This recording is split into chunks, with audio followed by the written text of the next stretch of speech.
हिंदुओं और सनातनियों का सबसे बड़ा कुंभ महाकुंभ प्रयागराज में चल रहा है।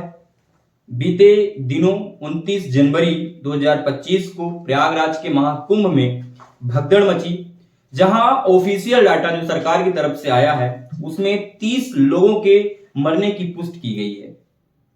क्या इसमें गलती प्रशासन की है, सरकार की है, जनता की है, या फिर जो वीवीआईपी कल्चर को बढ़ाने की जो वहां प्रथा चली आ रही है उनकी है?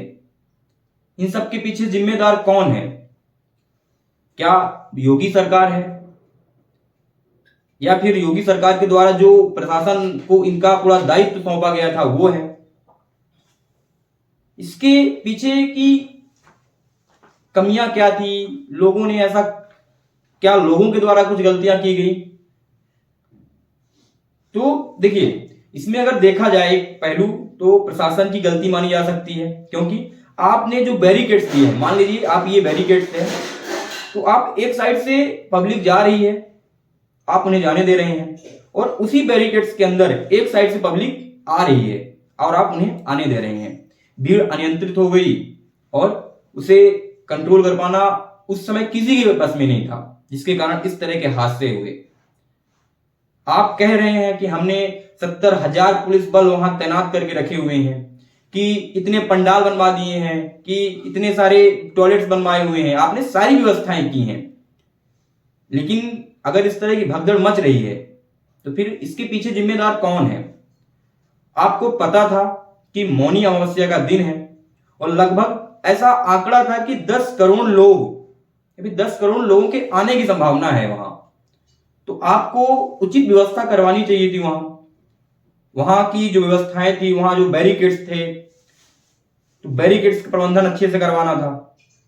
पब्लिक को बाहर रोक देना था कि आप मत जाइए, अभी भीड़ ज्यादा हो जाएगी। लेकिन आप बिल्कुल अस्वस्थ थे, वहां का जो प्रशासन था वो बिल्कुल अस्वस्थ था। उसे इसका अनुमान तक नहीं था कि इस तरह की घटना हो सकती है वहां।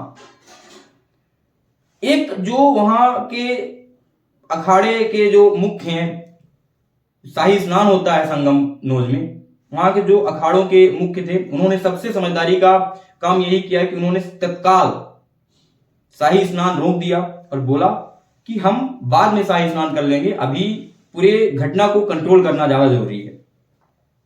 लेकिन इसके पीछे की कमियां क्या है? क्या आप सिर्फ सोशल मीडिया या फिर पोस्टर बैनर पे ही दिखावटी कर सकते हैं कि महाकुंभ 144 वर्षों के बाद इस तरह का जो तिथि आई है, या फिर इस तरह का पूरा माहौल आप बना रहे हैं वहां कि आप आइए, और आप वहां व्यवस्था नहीं कर पा रहे हैं? आपको पता है कि देश की 144-45 करोड़ जनसंख्या है और आप इतने अस्वस्थ हैं कि लोगों को बुला रहे हैं कि हाँ आप कंटिन्यू आइए। उसी के साथ वीवीआईपी कल्चर को आप इतना बढ़ावा दे रहे हैं। वीवीआईपीओ के लिए ऐसी ऐसी व्यवस्था की है कि जैसे आप किसी लग्जरी होटल की व्यवस्था कर दी है वहां। अगर वहां गाड़ियां जा रही हैं तो डायरेक्ट संगम नोज तक गाड़ियां जा रही हैं वीवीआईपीओ के लिए। जितनी जनसंख्या देश की नहीं है उससे ज्यादा तो मुझे लग रहा है वीवीआईपी हो गए हैं इस देश में। इन सबको, इस पूरे घटना के पीछे कौन है जिम्मेदार? मैं यूपी के सीएम योगी आदित्यनाथ की आस्था पर बिल्कुल भी टिप्पणी नहीं करना चाहता। मैं उनकी आस्था को यही कहूंगा कि उनकी आस्था है, और जिन लोगों ने अपने परिजनों को खोया है इस घटना में, उनको दुख मैं मानता हूं कि वो असहनीय दुख है। लेकिन योगी आदित्यनाथ को भी इस दुख से नहीं कहा जा सकता कि उनको दुख नहीं हुआ। तो इस तरह की घटना हुई है और इसकी समीक्षा की जानी चाहिए। और जो अभी बचे हैं कुछ दिन, 25, 26, 28 दिन जो भी बचे हैं कुंभ के, उसके लिए पूरी आगामी व्यवस्था कर ली जानी चाहिए, जिससे अब ऐसी घटना ना हो। आपने देखा होगा कुछ दिन पहले वहां पंडालों में आग लगी, फिर घटना इस तरह की भगदड़ मची, लोग मारे गए। फिर आप देखेंगे 30 जनवरी 2025 को फिर से घटना घटी, आग लगी, फिर से 15-17 पंडाल जले। आप कैसी व्यवस्था किए हैं? आप कह रहे हैं कि इतने करोड़ रुपए हमने वहां लगाए हुए हैं, और मैं मानता हूं पूरे दुनिया में इस चीज की बखान हो रही है कि इस बार का जो महाकुंभ की जो व्यवस्था की गई है बहुत शानदार व्यवस्था की गई थी। लेकिन आपकी छोटी सी कमियां, कहते हैं ना कि एक मछली पूरे तालाब को गंदी कर देती है, तो एक आपकी कमी पूरे महाकुंभ की व्यवस्था को खराब कर दी है। आप लोगों को आश्वस्त करिए कि अगर अब आप आ रहे हैं तो आपके साथ इस तरह की घटनाएं नहीं होंगी।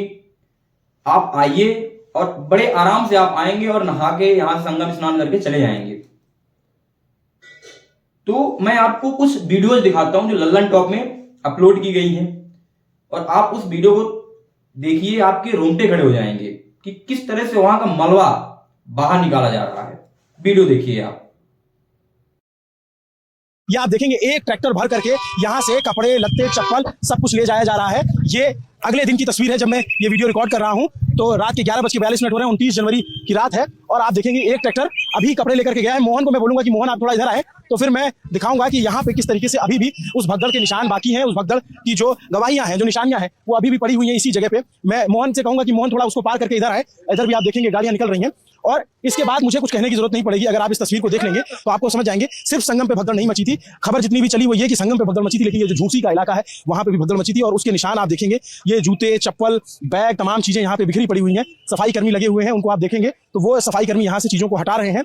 देखेंगे अभी इवैक्यूएशन चल रहा है। इधर की तस्वीर मोहन अगर आप देखेंगे, थोड़ा हट जाइए आप, इधर की तस्वीर मोहन, इधर देखेंगे तो वो ट्रैक्टर में अभी भी सामान रखा जा रहा है उधर साइड में। वहां पे आप देखेंगे, वहां पे आप देखेंगे। आपने वीडियो देखा तो आपको लगा होगा कि किस तरह से वहां भगदड़ मची थी। सरकार या प्रशासन कितना भी प्रयास कर ले, दागों को इतनी आसानी से नहीं मिटाया जा सकता है। आप कह रहे हैं 30 लोग मारे गए हैं, लेकिन यह सत्य नहीं है कि 30 लोग ही मारे गए हैं, उससे ज्यादा भी आंकड़ा हो सकता है। खैर, अब घटना थी, उसे नहीं रोका जा सका, लेकिन एक सरकार की जो अच्छाई थी कि तुरंत उस भगदड़ को काबू कर लिया गया। उस पूरे जो भगदड़ का माहौल था उसको कंट्रोल कर लिया गया, लेकिन घटना तो घट गई। तो अब सरकार को इसमें प्रयास करना चाहिए कि इस तरह की घटनाएं या इस तरह के भगदड़ या कुछ भी ना हो, क्योंकि लोगों को ठेस पहुंचती है, बुरा लगता है कि ऐसी घटनाएं हो रही हैं। जिन लोगों ने अपने परिजनों को इस भगदड़ में खोया है, भगवान उनकी आत्मा को शांति दे। धन्यवाद।